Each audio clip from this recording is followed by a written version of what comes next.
नमस्कार. आमच्या चॅनलमध्ये तुमचं सगळ्यांचं खूप सारं स्वागत आहे. आज संकष्टी चतुर्दशी. आजच्या संकष्टी चतुर्दशीचं विशेष महत्त्व आहे. याला साखर चौथ म्हणतात. रायगड जिल्ह्यामध्ये या साखर चौथ संकष्टीला अतिशय महत्त्व आहे.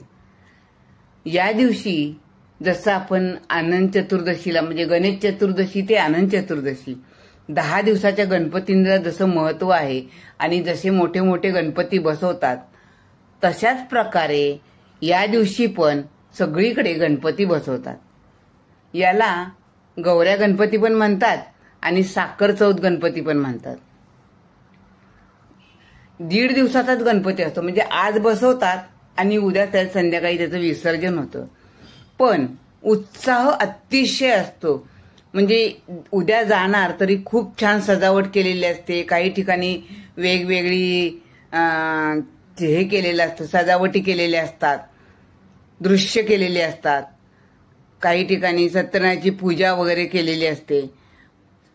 मी ना आमच्या तिथल्या ए टाईपच्या गणपतीला गेले. ए टाईपचा त्याला राजा म्हणतात. मी आणि माझे मिस्टर दोघंजण आमच्या तिथं जवळच आहे म्हणून ए टाईपच्या गणपतीला आम्ही दोघंजण जाऊन पाया पडून आलो. त्याच्यानंतर तिथंच बाजूला जरासं पुढे गेलं की पुढच्या गल्लीमध्ये एक गणपती होता. मग त्याच्या पण आम्ही मग जवळजवळ 2-3 गणपती होते. मग तिथं पण आम्ही पाया पडलो दोघंजण. म्हणजे प्रत्येक ठिकाणी अगदी उत्तम व्यवस्था होती. एवढे मोठे मोठे मंडप केलेले होते प्रत्येक ठिकाणी. खूप सुंदर वाटत होतं. हा बघा, हा मधल्या गल्लीतला गणपती आहे. खूप सुंदर होता. ए टाईपच्याच गल्लीतला आहे पण अतिशय सुंदर गणपती होता. बाहेर सगळ्यांना पाणी, काही चहा सरबतची व्यवस्था होती. सगळं खूप सुंदर करतात. आता हा आहे ना, हा त्या ए टाईपच्या पुढे महादेवाच्या मंदिराच्या अलीकडे ना तिथला गणपती आहे. या गणपतीजवळ ना भजन चालू होतं बायकांचं. भजन पण अतिशय सुंदर होतं. त्या बायकांचं चाललं होतं भजन. म्हणजे प्रत्येक ठिकाणी असं काही ना काहीतरी कार्यक्रम असतात, भजन असतात. काही ठिकाणी असे वेगवेगळे कार्यक्रम असतात, मुलांचे कार्यक्रम असतात. काही ठिकाणी सत्यनारायणाची पूजा असते. आणि एका ठिकाणी तर ना मी महाभोजन बघितलं. महाभोजनाचा पण कार्यक्रम चालू होता. आम्ही काही थांबलो नाही महाभोजनाला, फक्त बघितलं आणि आलो. खूप सुंदर सजावट. सगळे गणपती आम्हाला फार आवडले. तुम्हाला जर कधी बघायचं असतील गौऱ्या गणपती तर आमच्याकडं रायगड जिल्ह्यामध्ये तुम्ही नक्की या आणि गौऱ्या गणपतीला बघा, भेट द्या. बघा किती छान छान दिसत आहेत गणपती आमचे. हा पण ना पाण्याच्या टाकीच्या पाठीमागच्या गल्लीमध्ये हा गणपती होता. शंकराचं मंदिर आहे ना तिथं. ही पण सजावट खूप सुंदर होती. त्याचं गेट पण खूप छान होतं. बघा बा. आज साखर चौथ आहे.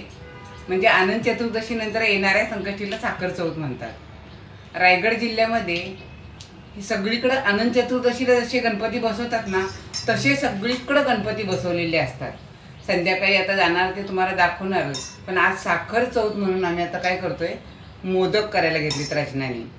हे बघा आता तुम्हाला दाखवते मोदक कशी करते ती. जी संकष्टी येते ना त्याला साखर चौथ्या गणपती असं म्हणतात आमच्याकडे.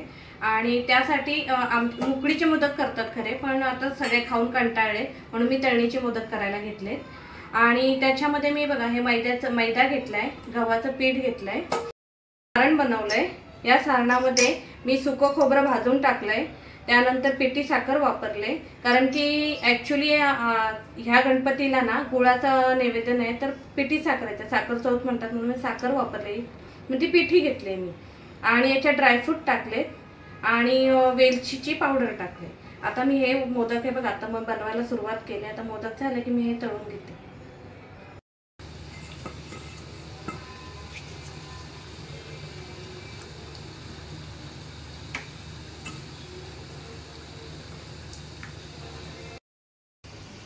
हे बघा सर्व मोदक आता तळून झालेत. आता आम्ही देवाला नैवेद्य आता देवाला नैवेद्य दाखवून घेऊ आणि मग आम्ही आता उपवास सोडू. चला तर मग बाय बाय.